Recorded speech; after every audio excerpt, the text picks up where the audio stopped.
Hey, this is Terry Bean with another exciting episode of Business Growth Time. With me, as always, is Janet E. Johnson, where today the E stands for Event Rich, because you've been spending all kinds of time at events. You know, that was a good one. Event rich or Event events. Rich, yes. So we're going to talk today about social media marketing world, one of the events that you just came back from. So I'm excited to learn what you learned and what you're willing to share with Ernie, our lovely and talented audience. The other E's, well, events and Ernie. I like it. Well, it actually was, let's add another E, exciting. Oh, it was it? Was it enthralling? Were you enthralled the whole time? Except I had no voice, which I'm kind of scratchy again today. But I honestly got to the event with absolutely having to whisper to everybody and in loud atmospheres. And it was I'd go to, I'm just like, I got to go to bed because my throat was hurting. And that was the only downfall. Doing two events in a row was a little much, especially with Vegas beforehand. Yeah. Well, you were speaking for like 10 hours in Vegas. You were like the star of Vegas, right? It's the star, yeah. With 45,000 people, I had 100 in my room. But yeah, I was the star. That makes you the star. That's good. That's a large percentage. I did like 17%, near as I can tell. Math, never my strong suit. What can I tell you? No, that's funny. So, no, it was a great event. So loved social media marketing world, and I was very excited to attend. So let's back up a little bit of what if Ernie does not know what social media marketing world is, it is brought to you by, I sound like I'm doing a commercial, brought to you by Social Media Examiner, who is owned and run by Michael Stelzner. And it's a very reputable, Social Media Examiner is one of the most reputable social media educational platforms out there. And so 5 years ago, he decided to go with the live event in San Diego. And he fortunately, he had a lot of people that, he was well connected with, like, Amy Porterfield, Mari Smith, I could go on and on with the different names, but that's kind of how he launched it, and it has been a hit ever since. So this year, they had 3,200 attendees. Wow, that's a nice little list. And it's multiple day, or is it one day? No, it's multiple day, but they really go long with the parties, and there was actually 4 nights of parties, I would say, but. There was 2 days of content and 4 nights of parties, people. Yeah, there's the first day. So here's kind of how it works. Tuesday night is when people came in, and I didn't get there till Wednesday morning because I was in Vegas till Wednesday. So I missed the Tuesday night, but I know a lot of people did have pre-event stuff, that they did.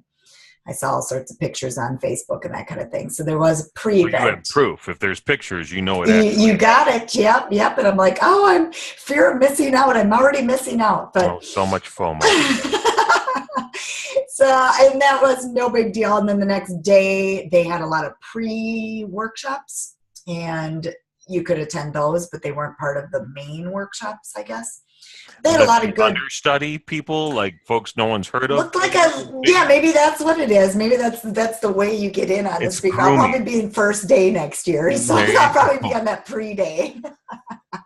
Almost the main stage, but instead we're going to put you over in the restroom right here. There's only 7 people who watch you. Honestly, I don't have a clue what that meant, but I don't know what the attendees were or anything at that first day, but I couldn't They were all hungover. There was no attendance. Yeah, exactly. So then that day, just you registered and that kind of thing. And then that evening was the party on the ship. That was the networking event on the naval ship. And that was really neat. It's the naval ship that's right in the harbor. My room overlooked that. So that was really cool. And, that's where we networked. I took I don't know, 30 some selfies with people. Just met all sorts of people. And Did you have your selfie stick? I did not. Because I only had a little purse. It's just too hard to pull that whole thing out. And yeah, some people did, but it just, was more just quick selfies, and I personally, am not a fan of being that close up to my face, but I went for it anyway. And I kept telling people, hold it up, because you gotta, otherwise get that double chin. So I was teaching all sorts of people how to do the selfie. Yeah, you got to be at least nose height, if not higher, yes. right? Better to have it looking down on you. Yep. It's a tip, Ernie. There you go. Nobody wants to look up your nose, people. If you take anything away from the podcast today, that's how you take a selfie. So we did. It was great. Even Fanzo ran into him, said hi. He asked for a hug, and then he goes, "Who are you?" Well, at least he's got the order right. He's non-discriminatory, right? And then I go, Janet. He goes, "Oh my God, Janet E. Johnson." I got that from a few people because we've been friends on Facebook so long. But I think, and other people, they do sometimes look different in person. It turns out funny. That glamour shot you took 15 years ago that you were using as your profile pic throws folks off every now and again. Holy cow! She doesn't look that way anymore. Yeah, when I'm all photoshopped. Yeah, exactly. That's great. They airbrushed my face. Mm-hmm. Yeah, I know. So the next day you get up, you go to a keynote, and that was great. I don't know what we did with our time. I was kind of out of it in the beginning anyway, but ended up, because I was just still, waking up, or, didn't feel well and all that kind of stuff when I got there. Somehow we ended up a half hour late to the keynote. I don't know how that happened. Anyway, I was with Karen Newland, who we interviewed on our show. She taught Facebook ads. Yeah. So, yep, I was with her. And we ended up catching Michael kind of when he started. So Michael Stelzner did the keynote. And we'll talk, let's talk a little bit about what he talked about. He talked about how the Facebook news feed, his main focus was Facebook. And he talked about how the Facebook news feed is dying. It is dying on reaching people. So reach is pretty much dead, okay? Is that algorithm based? Is that because we're a TiVo society and we just keep scrolling as fast as possible? What's the suggested cause? It's the algorithm. Yeah, okay. It's the algorithm. But so it's not dying as much as they're killing it. Yes, exactly. Okay. But he talked about ways to overcome the newsfeed. And that's it's not dead for everyone. It's dead if you don't know what you're doing. I mean, that is key. That is the theme that came up over and over again, is if you don't know what you're doing with Facebook, yes, it will not work for you. Absolutely. So you really need to know what you're doing. And just talking about refocusing on community is one way to do it. Really build the community instead of focusing on pitching your product. Just the community is very important. And that it's not all about posting a gazillion times a day anymore. It's less is actually more if you do it right. So that was another thing that was brought up.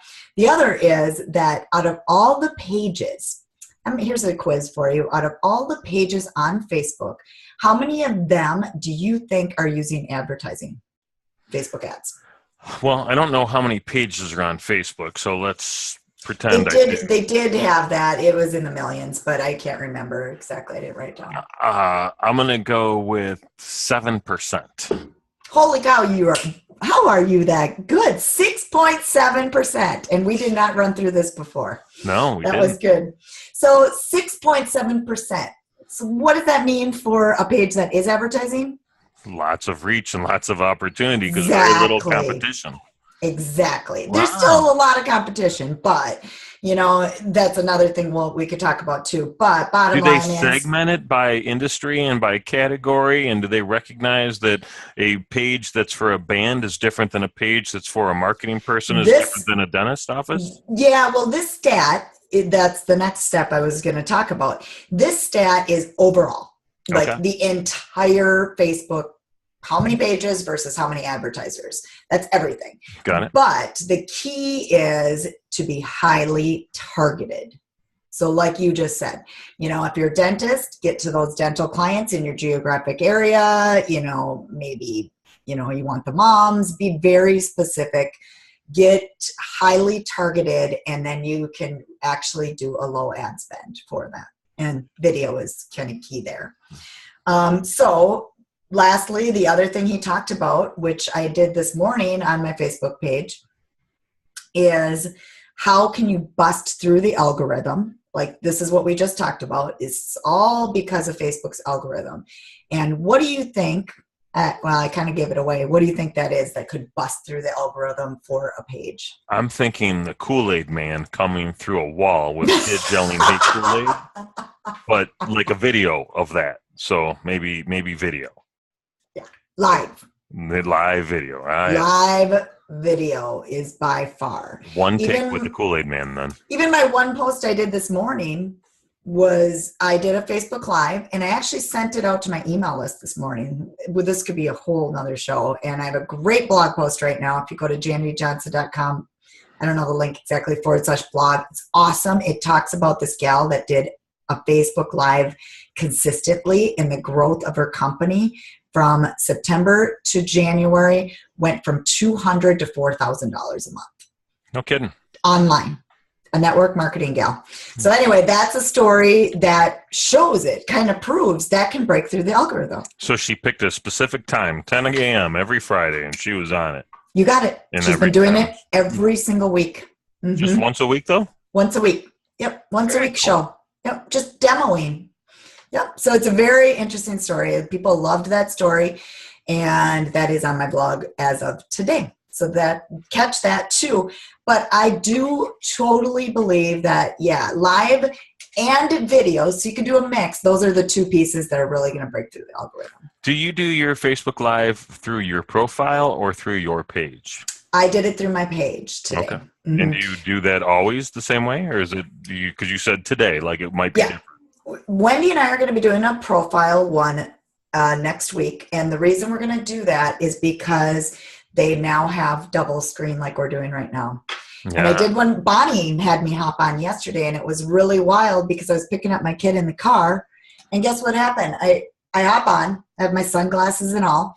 And here all my friends are popping on, because what happens is it alerts my friends when I pop on, but it's also alerting her friends so that it's getting to both streams. Think about the business aspect of JV partnerships and stuff like that with this type of thing. So Wendy and I are going to test that. Just because I saw that you were there, and I was like, what do you mean? With Bonnie, Frank? Okay. And I was like, wait a second, I got to check this out. And I was on long enough to hear that it only works if you both have an iPhone. I know, we can't do it. Screw this noise, I'm out.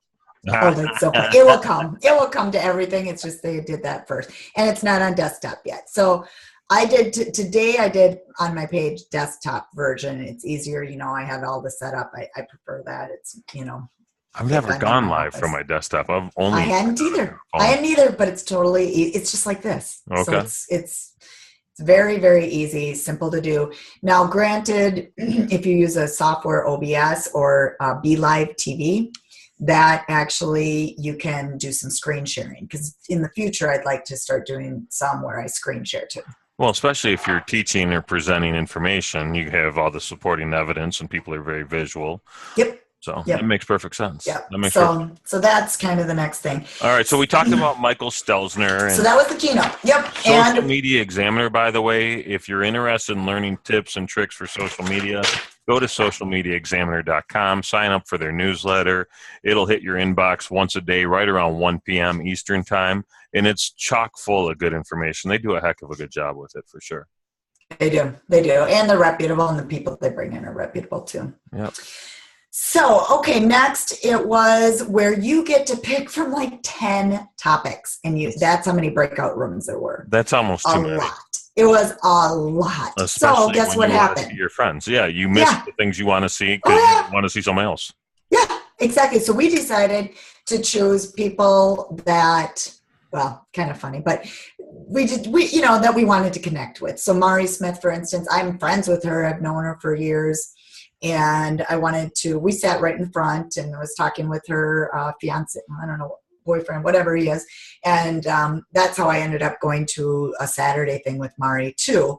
But, I just chose that way, and based on Facebook topics more than anything.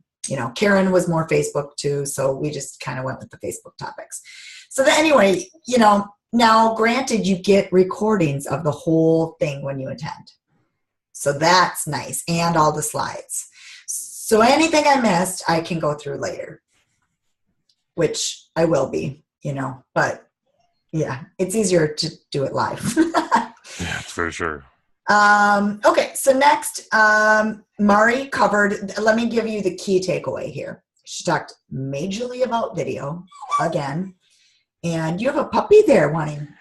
I I know you have a puppy. I have a puppy, and he's I don't know if he wants to go out or he's just mad because I'm not paying attention to him, but my kid's on spring break. My wife is taking the day off, and for some reason the puppy's down here with me while we're really, really happy about that. Oh yeah, I got a cat sleeping over here too, so of course, So, well, here, why don't you tell them what you're going to say, and I'm going to go throw him out and make sure he doesn't puppy on my floor. No problem. All right, so what we want to cover here is she was talking a lot about video, and the key takeaway, let's just talk about that right now. The key takeaway is Square video is converting better. If side by side they tested it, and because of the whole Instagram thing, Square video is actually converting better. And those videos, any videos actually get 3 times more engagement. That's documented too. And a good sample to look at is chat books. And another sample that was talked about that I use a lot for creating a quick video, Square, just taking an image and adding a little something fun to it, is Lumiere, Lumyer, and that is something that you can download on an iPhone or Android or any of them. And then last one, I have to repeat it because Terry needs to hear this too. Square video tests better. Square video tests better. What is so? Square is portrait square or is landscape square? No, neither are. I mean, neither. Portrait has the black lines on the side. The landscape is long, so it is something that you have to create through Instagram. That's where this Square came from, but now it's taking up more. They've done test after test. It's taking up more of the feed, and it's tested better, and people engage with it more. That is the dumbest thing I've ever heard, that the shape of the video has an impact on engagement. Is that possible? Yeah, actually, if you go to Buffer, I don't know the exact link, they wrote a side-by-side case study that they did that and it's because the Instagram thing has grown to be commonplace. And I think, and Instagram is Square. Instagram is Square. So I've never even done this. I've seen where you can go Instagram Live or whatever they're calling it, stories, knock yourself out. Can you share that directly to Facebook, or does it tag directly into Facebook? Stories you cannot. But you could save it to your feed, and then that could be sent to Facebook too. Mm-hmm. Okay. Exactly. Right. Exactly. But the story now is tall, and then I haven't tested that, but if it goes onto Facebook, I have the feeling it's going to have the bars. But if you created just a regular video through your Instagram and share that into that would be a Square video. Okay, so you can do video on Instagram without it being stories. Yes. I just take a photo and throw it 1 minute though. You have 1 minute. Well, then I'm not using that. I got stuff to say. Come on, people. And then it could go to your page. You could link it actually to your page if you wanted to, or your profile. So it's up to you. Yep. So that's an easy way to overcome it. I actually did purchase Animoto, and they do Square videos, and that's kind of fun. I have one on my page right now, and it could be slides, shows, and then and your voice, and clips of videos go in it. So it's kind of cool. It's it has enough action to keep people interested. So there's a couple ways to do that, but that was the key takeaway with Mari. Then we attended a couple other things. We talked about Facebook groups, which we have. So we should pitch that right here. Oh, we have a Facebook group? Where do people find that? I know. It's called BusinessGrowthTime.xyz, or just search it in Facebook, Business Growth Time. So not BusinessGrowthTime.com, which is where our website is, but our Facebook group is BusinessGrowthTime.xyz. Curious, .xyz. I've never heard of this. Is Oh, this I know. the cool thing you're doing? It's pretty cool. I know. I don't know. Actually, this is the only thing we own that's XYZ, but It's the only thing I've ever heard of with .xyz. Just so we're clear. All right, somebody wants to come back in, so okay, no problem. All right, so we talked about groups, and the key is if you decide to monetize your group, you can spend more time there. That was something that was talked about. And then growth with a Facebook group, you want to definitely have your group closed, not secret, but also not open, because if you have it open, that's when spammers tend to come in. So you want to have your Facebook group closed and do giveaways often. That would help really grow the group. We talked about how to grow the group. 5-day challenges, different challenges that you can do. Those are the types of things that really grow a group, and that's why Terry doesn't even know it, but I changed our group to a closed because it was not closed, and they highly suggested you have to do a group closed. And guess what? We were getting tons of spam because it wasn't closed. So we have to have it closed. Yeah. I caught a bunch of it. So anyway, yeah. So now we have a closed group. So you have to ask to be in, which you had to ask before. I was going to say, I don't know how different that is. Yeah. Well, secret is they can never find it, but people could post in there even if they weren't part of the group, which is weird if you're open. In our group? You could. Mm-hmm. I don't. That's interesting. I don't remember seeing any of that. So they suggested be a closed group. If you start something, be a closed group, and that's the most commonplace type group. So just make it closed. Other things, I did go to one about landing podcast, being on more shows as a podcast guest. And I haven't talked much about this because that was more for personal reasons, but it's just like being a speaker. You need a speaker page, you need a podcast page. Make it easy for the podcaster to, think about it. Terry and I have guests all the time, and we say, okay, you got to email this, you got to send this. Well, if you said you had a page that said, these are my 3 subjects that I talk about. Here's my headshot. Here's my bio. Here's the details on those 3 subjects. Which one do you want? And they can grab it all from a page. Makes their life so much easier. So that's one thing. And then the other that was neat that they talked about was, don't worry about how many downloads the podcast has. Don't worry about, how much it's listened to. You don't know that. Nobody does. But you want to go, okay, is that my audience? Is their audience my audience that I could give value to? And if you can answer yes to that, then that would be a perfect podcast to approach. Got it. Okay. And don't always go for the big ones. Like John Lee Dumas is who spoke at this, and he runs Entrepreneur on Fire. And he was the one running a panel discussion. Well, Entrepreneur on Fire is on fire. I mean, they have 7 shows a week, and he's on fire. I mean, that is a show that you'd love to be on, but you might not get that for your first one, so don't think always, obviously I'd love to be on Social Media Examiner's podcast with Michael Stelzner, but, we should make sure he hears this because it's about the 3rd time we've promoted him. Maybe it'll help him get on. We'll have to tag him. Well, that's the key. Yeah, I mean, that's the next phase for me. So the key is sucking up. Is that what you were saying? That's just not necessarily. You really have to document yourself to be with their. You truly have to and they go through a process in order to even be on his podcast and then speak at their. So you have to actually have the criteria.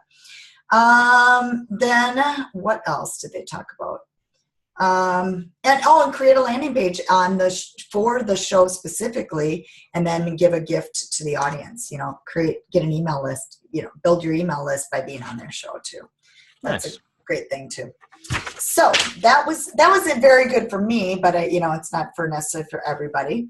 Then we went to. Let me just see if there's anything. Oh, one more. Dennis Yu was the best for Facebook ads.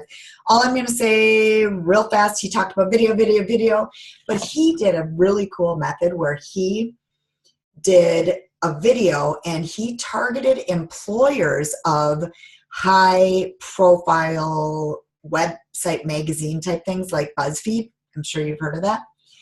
that's who the audience he targeted. They picked up his video then because it got in front of those type of people and shared it to their page, which created major viral, going. And then he shares it back to his page and puts more money behind it. And all those views are following along. So it's a pretty cool method. It's kind of PR in a way, where you're getting now your brand in front of the types of people that you want to. We're going to start doing that, for instance, with one of my very high-end jewelers. I'm going to be doing it with probably all of them, where they want to get in front of all these high-end luxury wedding magazines, the Rob Report, all these high-end. You can now target the employees there, and you might as well target the fans, but I would create those as separate audiences. And then you never know what could be picked up and noticed. Really cool method. That's very smart. He got deep into, and he said you could test it for $1 a day for 7 days just to see how it goes, then raise the price and continue flowing. So that was really cool. All right. So $1 a day. $1 a day. Yeah. So it doesn't take a lot of money, especially with video. Facebook advertising on $1 a day. That could be a whole conversation. He has a download for that. Search Dennis Yu, $1 a day. It's YU, as I recall. You got it. Okay. You got it. Dennis He does. YU. Yeah. So lastly, the last night, I thought it was the last night, but it was the second night. We had a party at a bar. Okay. So they rented out the entire gigantic bar. I mean, this place was huge. You sound mildly disgusted when you say bar. But I felt like I was in Vegas again. It was really surprising. It was downtown San Diego. And I walked in, I'm like, okay, this is like a major venue.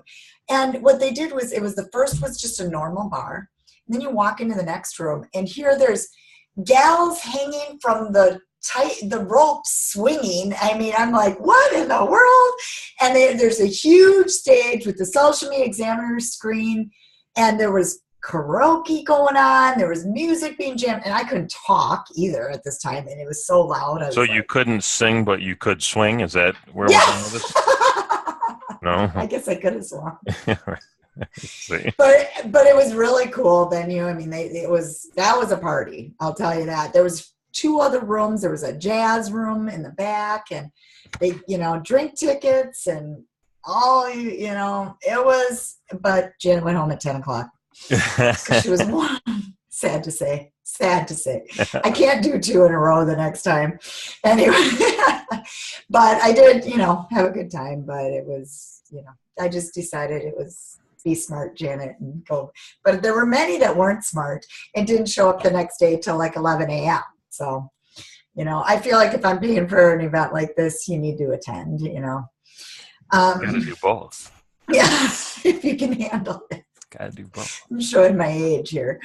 So then the same thing the next day. They talked on stage, they had a keynote, and they talked about the future of bots. They did talk a little bit about the VR. They talked about coding, the future in what kids are going to be doing in their careers. And, if it's something that people can do again and again and again, repetitive, bye-bye. Probably going to be taken over by bots. Bye-bye. If it's creative, well, they still need the human being for that. So that's where the world is moving to. Think about your kids and think about what their futures are going to hold. And, coding, these kids are learning it already at 10 years old, and it might, definitely be something to think about. It was kind of a cool conversation, but went really, really deep with, details into the whole bot world. We talked about that years ago, the ability to have what we were calling agents, right? So you could program your computer or your agent on your computer to go out and do the research that you needed done. Let's say you needed to curate a list to make sales calls the next day, and you wanted to call all the jewelers in the state of Minnesota. Well, you would type into your agent, I want a list of all the jewelers in Minnesota. And then you would go to bed. And then tomorrow you would wake up and you would come back and then boom, there's a list. It's loaded into your CRM or your auto dialer or whatever. And you would be able to just start making calls without having to do any of that menial task work. These these bots would be able to do that for you. And then at some point, everybody else would have bot too. So your bot could go out and communicate with their bot. Yes. Try and line up exactly what the conversation was. We were talking about this back in 2007. So it's very cool to see it coming to fruition finally. Yeah, and it's still not, they said it's years away from being perfected. Yeah, I mean, and it never probably will be perfected because it's a bot. It's taking the relationship economy to a whole new level, right? Yeah. To be one-to-one, but now we can be device-to-device too. Yeah. Relationships can form in many different entanglements, as it were, another E-word. Yeah, yeah.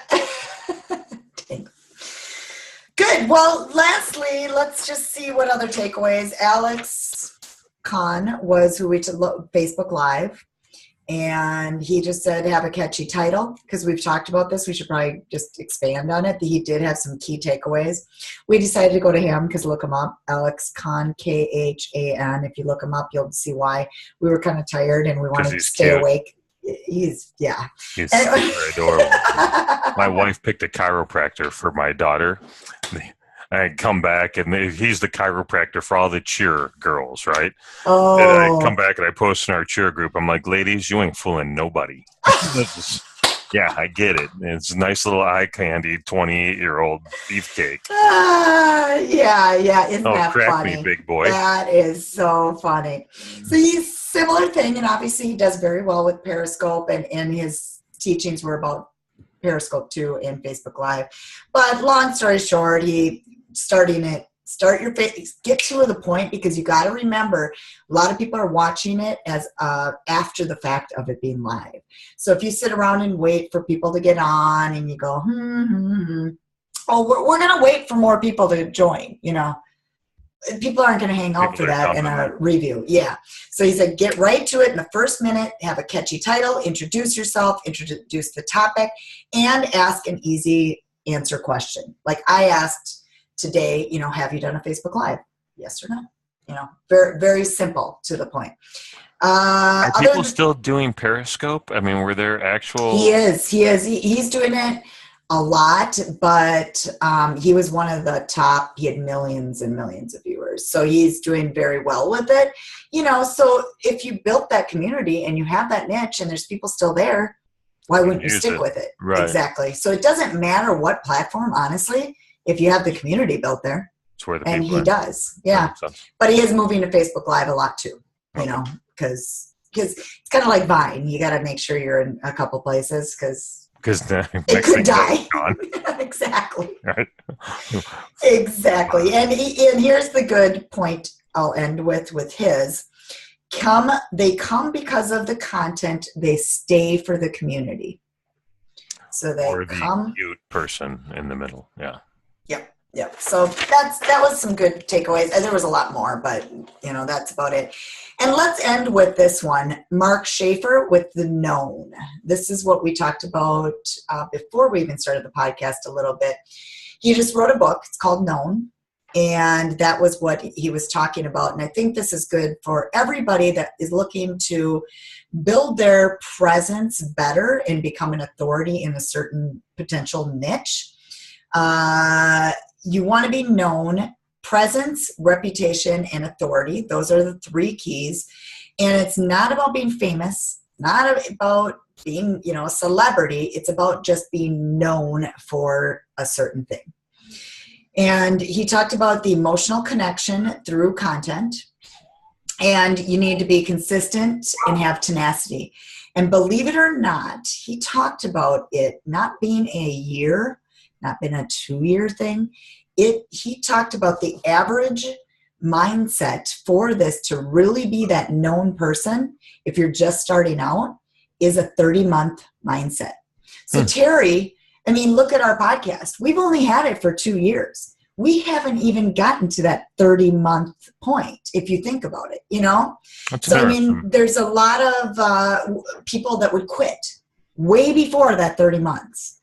But he did say take something and be consistent with it. So if you're doing YouTube, you want it to be YouTube. If you want it to be a podcast, have it be that podcast. Take something and get really good at it and then be known in a certain niche for it. So that was basically the gist of it, and it was good. It was very good.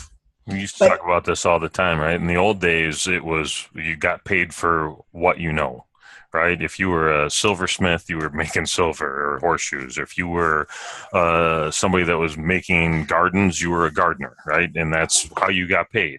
In the 70s or 80s, the phrase became very popular that it's not what you know, it's who you know. It's who you know, right? And so it became who you know, and that was really important. Well, as the brand movement became more prevalent, it really wasn't even who you know anymore. It was who knows you to an extent. But that's not quite enough. It's how you're known that really matters. So it's kind of cool that he's all those layers. That. Yeah, all of them are important. But now he's getting to be. How do you get to be known? How the authority piece, that's all. And, influencers are very, very big right now. So becoming that influencer, to do all that, you have to be known in a certain niche. So that was great. Mark Schaefer is awesome. And, if you want to read deeper into that, definitely I would recommend his book. It just came out.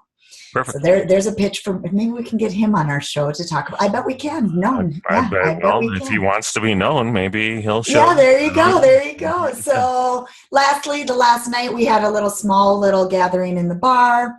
And that's where I actually was introduced to Michael Stelzner and sat and chatted with him for a while.